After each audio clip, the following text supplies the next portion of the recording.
জয় জগন্নাথ সবাইকে। আজকে হচ্ছে মঙ্গলবার 26শে আগস্ট, আর কালকে হচ্ছে বনুর পুজো। আজকে বনুর সমস্ত কিছু কেনাকাটি করে নিয়ে আসবে তোমাদের দাদাভাই।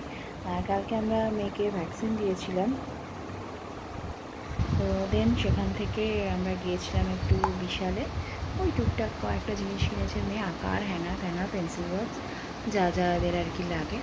তো চলো, এখন আমি ব্লাড নিয়ে গেছে, ওই জন্য একটু বসে আছি, একটু পরে যাবো স্নান টান করে আসি, দিয়ে তারপরে ওই ঘরেই পুজো হবে। সব কিছু রেডি সেডি আস্তে আস্তে করবো, আর একটা লিস্ট বানিয়ে তোমার দাদার ফোনে পাঠিয়ে দেবো, ও সেগুলো মিলিয়ে সব জিনিসপত্রগুলো নিয়ে আসবে।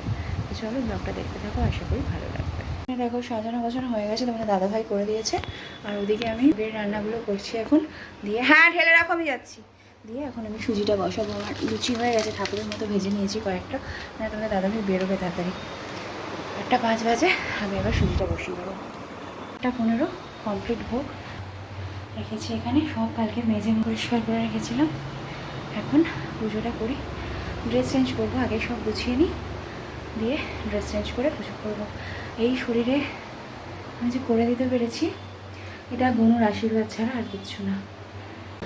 শুভ গণেশ চতুর্থী সবাইকে। এখানে আমার বনু ভাইয়ারা সবাই সেজে উঠেছে। এই শরীর নিয়ে যে কি মানে করে দিতে পারবো, যেটুকু পেরেছি ভাবিনি, সত্যি কথা। তো এখন চলো পুজোয় বসবো। এই পুজোটা আমি নিজেই করি প্রতি বছর, আর এটা কিন্তু আমার জন্য খুব স্পেশাল, কারণ এটা এবারে আমার 10 বছরের পুজো। গণপতি বাপ্পা 10 বছর মানে এই 10 ইয়ার্স আমার বাড়িতে এসেছেন, এটাই আমার কাছে অনেক। এই যে এটা আমার পাথরের বনু, আর এটা হচ্ছে আমার প্রতি বছর একটা করে বনু আমি আনি।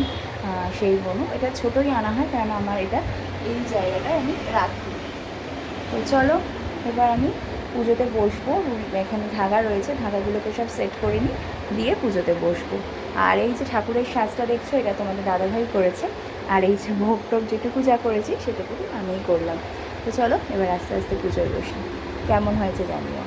পুজো ডান, এবার মা আসবে, শুধু আরতি করবে, আর ভোজু স্নান হয়ে গেছে, ভোজু আরতি করবে, দাদা ভাইয়ের হয়ে গিয়েছে।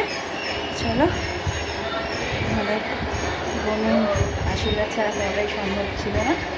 চলো হয়ে গেছে, এবার আস্তে আস্তে আরতি হয়ে গেলে তারপরে প্রসাদ। তো এই হচ্ছে আমার বাড়ির বনু বাবার ভোগ। ভোগের দর্শনে বলে দুর্ভোগ কাটে, সেই জন্য তোমাদের সাথেও শেয়ার করলাম। জয় গণপতি বাপ্পা মৌরিয়া। তোমাদের দাদা ভাইয়ের জন্য বেড়েছি এটা। তো চলো ওকে এখন সার্ভ করে দিই। লাঞ্চ কমপ্লিট, লাগবে নিরামিষ। আজকে আপনি কষা কষা করেছিলাম, ডাল আর বেগুন ভাজা, পটল ভাজা। একবারে দরজা বন্ধ করে দিবি, হ্যাঁ। দিয়ে এই যে লুচি তরকারি করেছিলাম, লুচি তরকারি ঘুচু খেলো, ওর বাবা খেয়ে বেরিয়ে গেছে। ওর আজকে ভাত খাওয়া হবে না, নাচতে দেরি হবে, আর বেড়ে রেখো না, এখন যখন যাবো তখন দেখবো কি খাবো। তো চলো এখন একটু শুই। আমার এখন কদিন ধরে বাতাসা খেতে ইচ্ছে করছে, মানে খাবার পরে আমি টুকটুটো বাতাসা আমি খেতে পারি। রাতে তখন আমি চকলেট খাই, যখন আমি বিকালে খাই তখন আমি তো চলো এখন একটু রেস্ট নিই। সেই জন্য আমি আমার একটা নতুন পেন্সিল বক্স আছে, জুতো আছে, যেটা আমি পরেছি, ওটা আমি হোম দাঁড়াও দেখাচ্ছি, একটু দেখুন।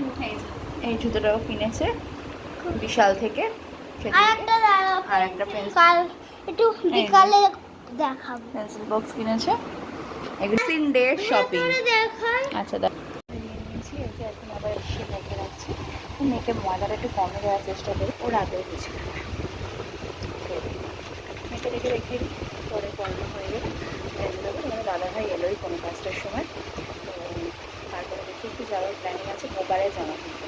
মেয়েকে পরিয়ে নিই, ওকে আন্টি আসবে 8টা থেকে পড়াবো, তাহলে ওর আমি যাবো 7টার সময়, 7:30টার সময় কথা যাবে।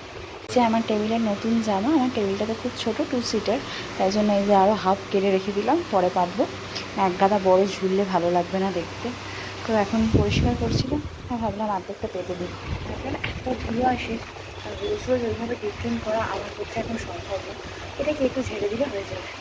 তো সেই জন্য এটাকে আবার ভাঁজ করে রেখে দিই, আবার পরে পাতবো।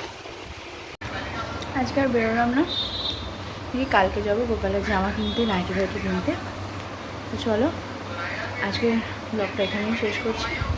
নতুন ব্লগ নিয়ে খুব তাড়াতাড়ি আসবো। সবাই খুব ভালো থাকো, সুস্থ থাকো এবং সাবধানে। শুভরাত্রি।